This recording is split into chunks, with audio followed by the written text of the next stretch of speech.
Sveiki visi, šiandien aš jums papasakosiu, iš tikrųjų pirmą norėjau nušokti, bet labai bijau, kad kojos nesimuštų, bet šiandien aš papasakosiu apie vieną dalyką, tai yra atgrūdinimas.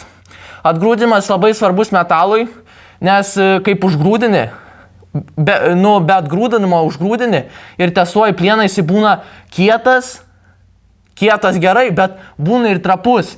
Tai atgrūdinimas tai ir padaro, žodžiu, tokį viduriuką suranda tarp lankstumo ir kietumo. Ir tada būna labai gerai kai kuriems, visiems įrankiams, visokioms dalims, piruokliams, guoliams. Taigi, atgrūdinimas vyksta tarp 150 ir 450 Celsijaus. Fahrenheitais neklauskit, kelvinais irgi nežinau, žodžiu, žinau tik Celsijų, draugelis mano. Ir kaip vyksta? Tu tiesiog į orkaitę geriausiai, nes orkaitę, kaip sakant, stabiliausiai, bet aš kaip darau, aš labai esu, kaip sakant, toks kantrus berniukas ir žaizdrė neužkurtas.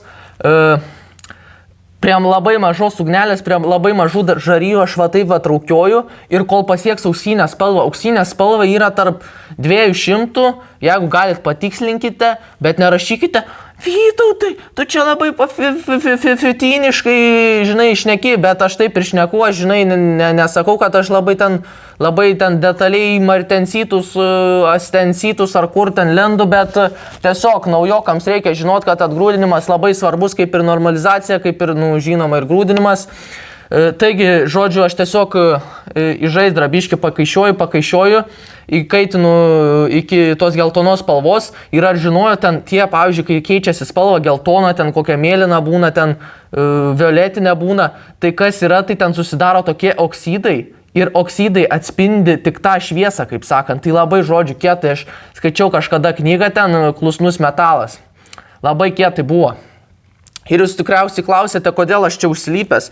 Iš tikrųjų nežinau, kodėl aš užsilypęs, kaip ir sakiau, norėjau pirmai nušokti, bet dabar nulyp nebeišeina, tai čia kiti video tęsis. Tai va, tai tiesiog norėjau taip pakalbėti, atgrūdinimas yra labai svarbus, tai tiesiog kaišite metalą arba į orkaitę geriausiai įkišti ten.